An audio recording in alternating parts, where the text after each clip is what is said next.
Hello dear students, welcome to the channel and very welcome to this playlist in which we are discussing about 8051 microcontroller in detail. And up until now we have seen so many things. We have seen pin diagram, block diagram. We have seen different parts of the pin diagram and block diagram in detail. We have studied about the memory allocation in 8051. We have studied about different addressing mode, and in previous class we were discussing about the group of instruction sets in 8051. So in previous class we have discussed about data transfer instruction set, in which we have seen a few of the examples, and in continuation to that, today we are going to discuss about arithmetic instruction set and logical instruction sets, and if time permits then we will discuss further as well. So in order to understand this video in a better manner, I recommend you to check out previous videos. The link of those videos will be flashing on the top right hand side corner of your screen in the I button, so you can click on it and watch it. And now that out of the way, let's start with the arithmetic instruction.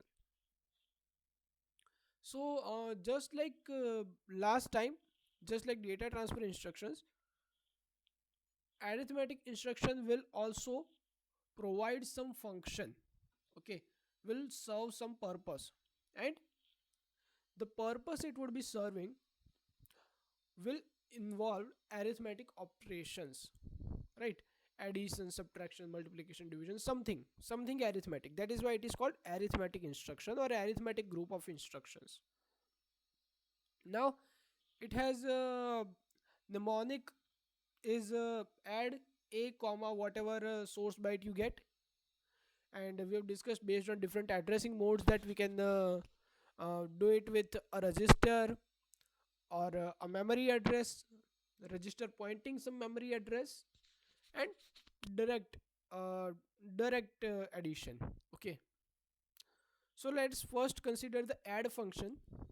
Add function, just as its name suggests, it provides you the liberty to perform addition operation. Not so difficult, is it?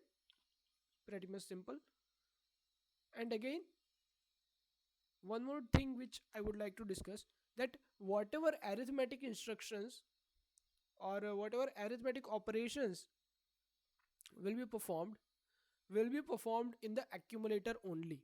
For the most of the times, not most, almost every single time, we will be performing it in the accumulator only. Okay, so addition, subtraction will be placed in accumulator, and the result of your arithmetic operation will also be stored in the accumulator by default, unless and until you want to save it somewhere else, or you want to copy the data of accumulator after executing the instruction to some other register, then you can do it.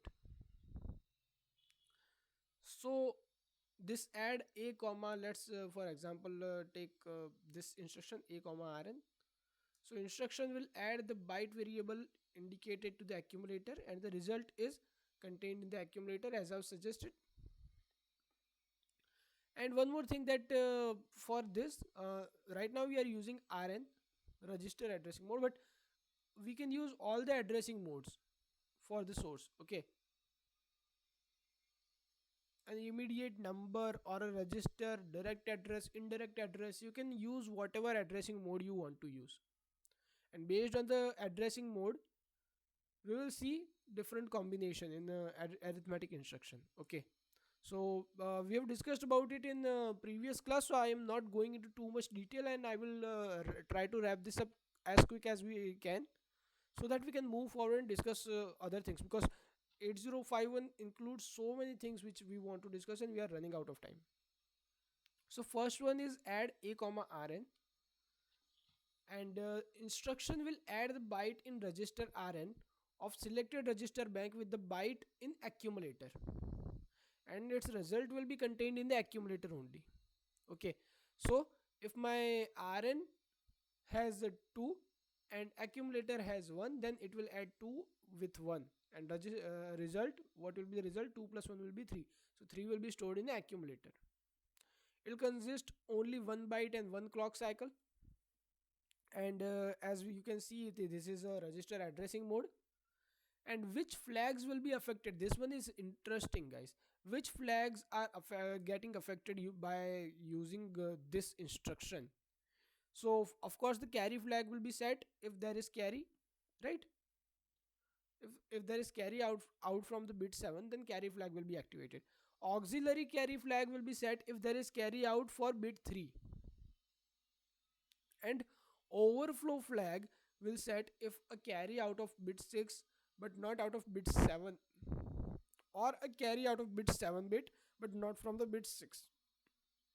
Otherwise carry will be cleared, right? Understand? We will understand it in a better manner when we discuss about the programs in detail, so don't worry about it for now. Then we have the examples. Add a comma r0, this one which we are taking right now, at a comma r0. So let's say a has a 42h inside it and r0 has 91h inside it. In the bracket we have written the binary form of 42h and 91h just to make it simpler. So let's add a comma r0, and always remember this is hexadecimal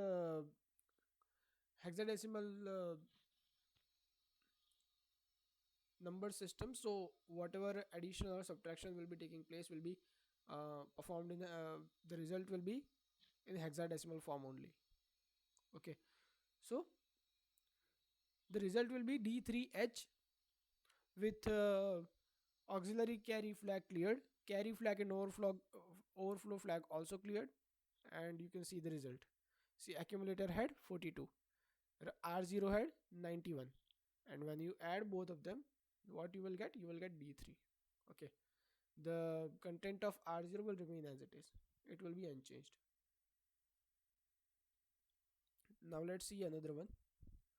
This one is the directed.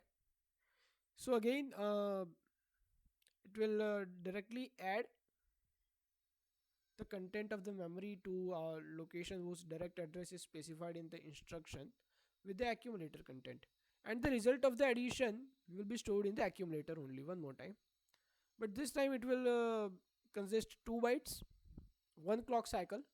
And can anybody tell me what is this addressing mode? This is direct addressing mode, right?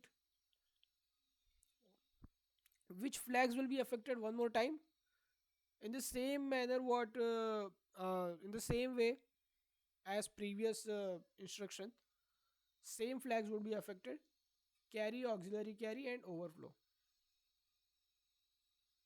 right? Because we are performing the same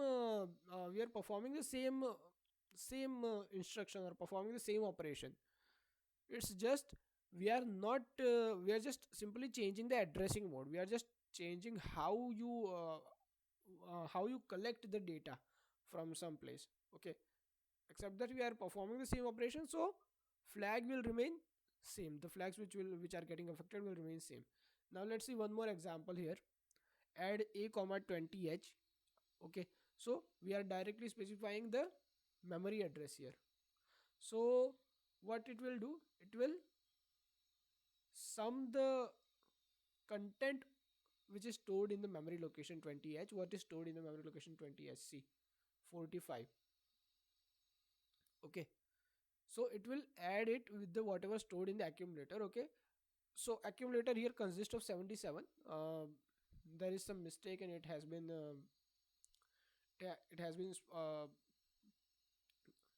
cleared out by some mistake, but it contains 77h. Okay, we have written it over here. So the addition of 45h and 77h will take place, and the output would be 20h. Okay, oh sorry, output would be BC, and this output will be stored in the accumulator, as you can see. So what did we do? We added 77h with 45h, and what did we got? BCH. So output would be this, and it will be stored in accumulator one more time. The memory location from where we picked the data will remain unaffected, will remain as it is. The content of accumulator will change because of the sum is getting performed in accumulator. Now let's see one more addressing mode, this time indirect addressing mode. Let's see. So this instruction will add the content of memory location whose address is pointed by register RI of the selected register bank with content of the accumulator. Okay, so instruction will add the content of the memory location whose address is pointed by register RI. One more time I'm explaining. Of the selected register bank with content of this accumulator, and result will be stored in the accumulator. Simple. So register indicating addressing mode, register indirect addressing mode we are taking, and which flags will be affected against in the same manner. Carry, auxiliary carry, and overflow will be affected. The reasons I have stated in the previous example, the reason is the same. Let's say we are taking add a comma at the rate r0. So what did we do?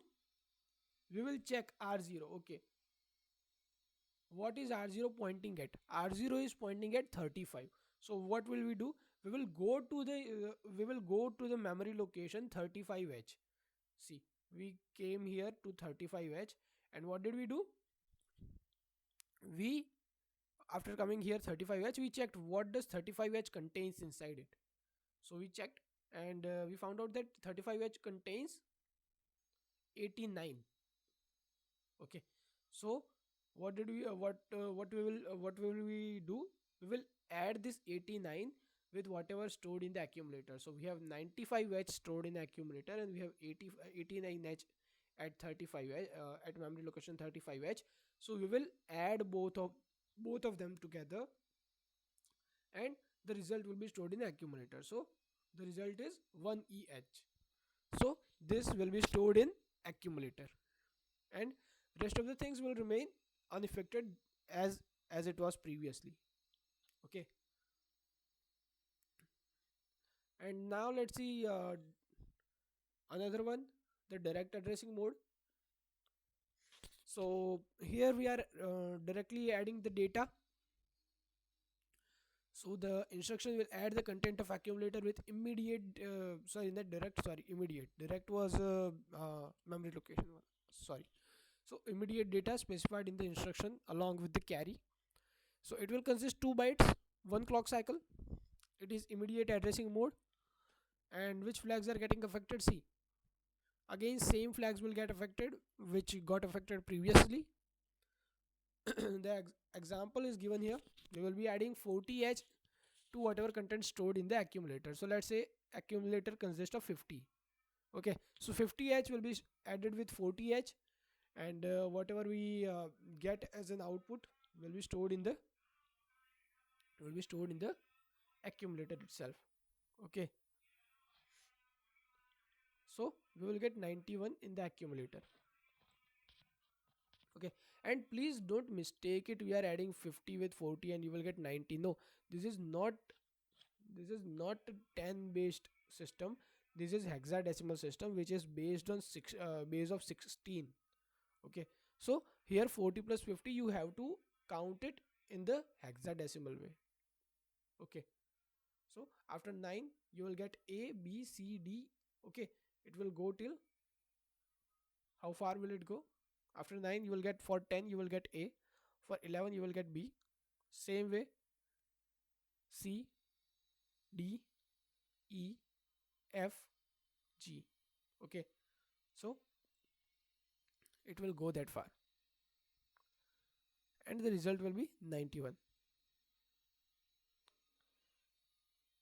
Okay, now, okay, one more thing. This is not simple add instruction, this is add c. So what does add c do? Is it does the addition, but it adds with a carry. Okay, so it will add a the data into the it will not only sum up the data stored in the accumulator and the immediate addressing mode, but it will also add the carry to it.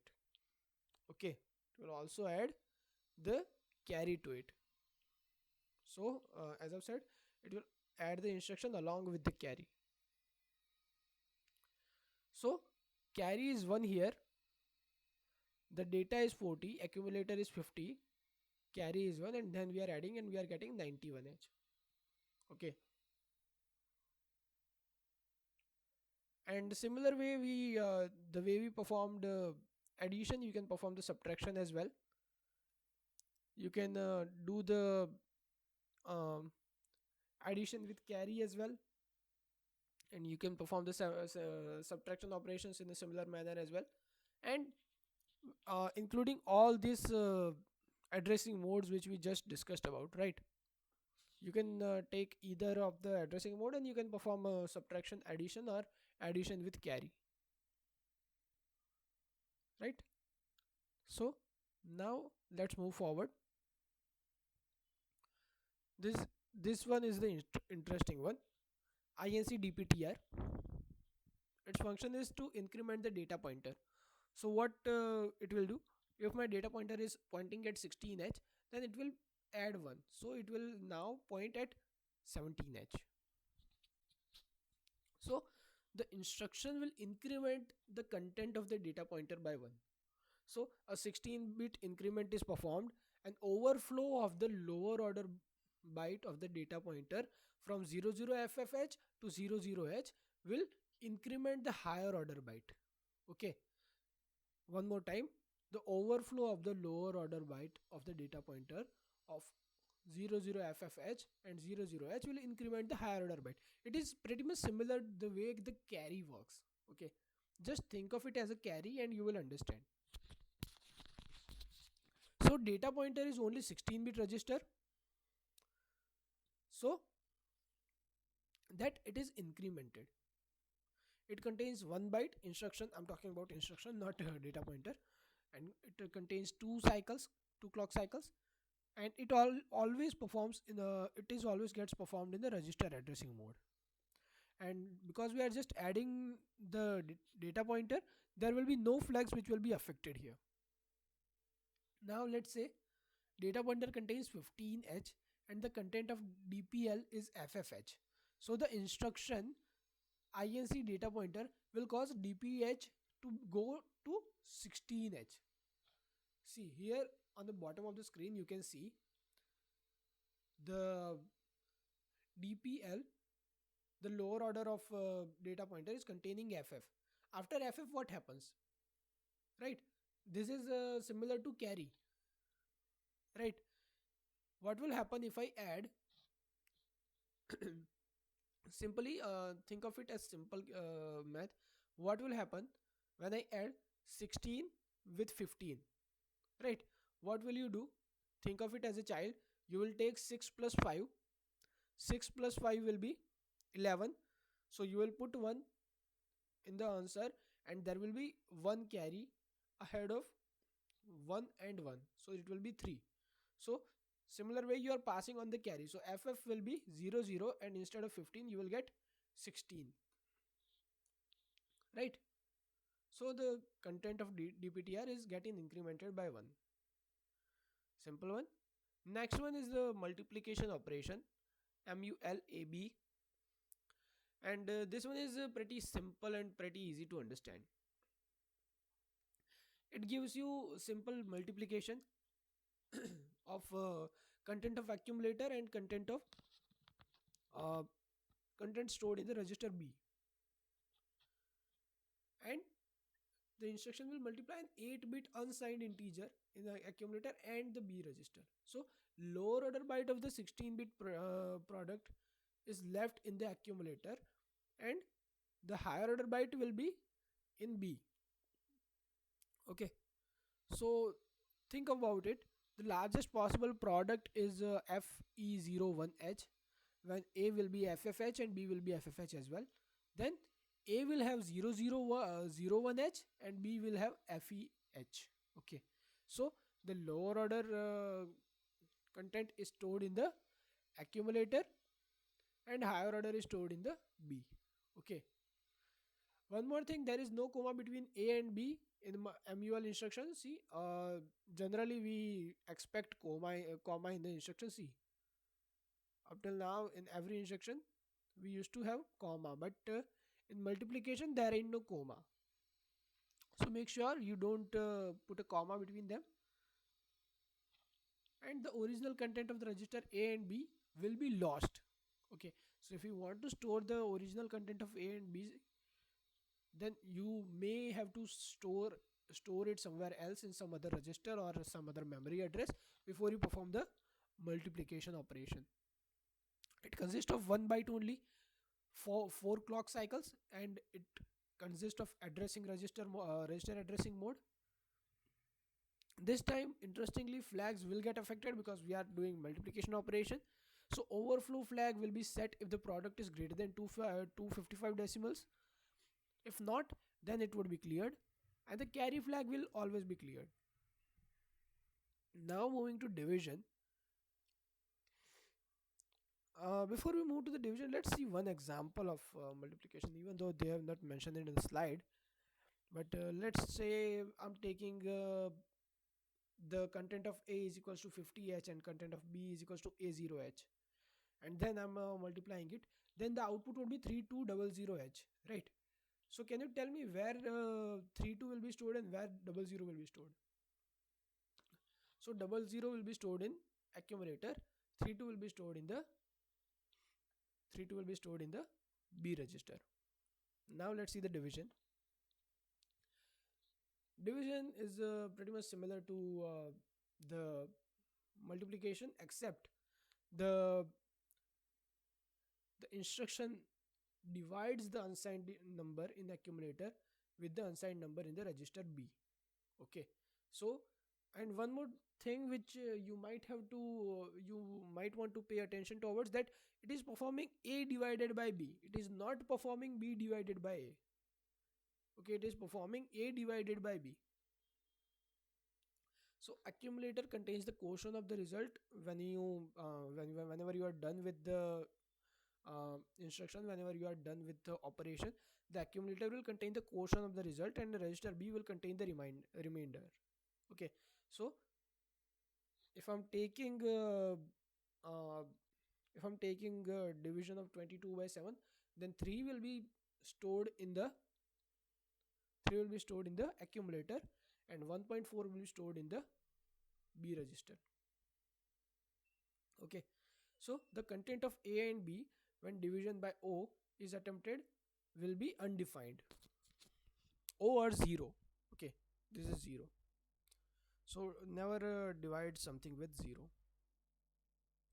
The original content of A and B are lost, and register A and B are used as a source and destination for the division operation, and there is no comma between A and B in the division instruction as well. Okay, so pretty much clear, similar as the multiplication, both of the way. Only thing is the quotient is stored in the A and the remainder is stored in the B. So it is a single byte operation, consists of 4 clock cycles in total, and it is always gets performed in the register addressing mode because we are taking register A and B, and carry and overflow flags will always be cleared. But if A contains some number and B contains 0H, then if attempt is done to divide both of them, then the values contained in the register A and B will be undefined. Okay, so overflow flag will be set and the carry flag will be cleared. So that was the division operation, and these were our arithmetic instruction. Now let's see the logical instruction quickly. Let me see if we have enough time.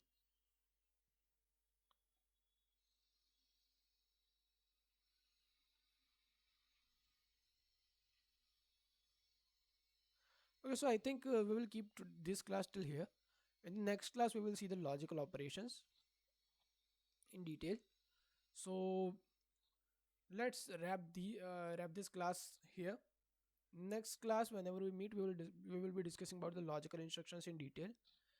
If you have any doubts or queries related to today's class or this playlist or anything else, please mention that in the comment section below so that I can understand if you are understanding the classes in a classes in a better way or not.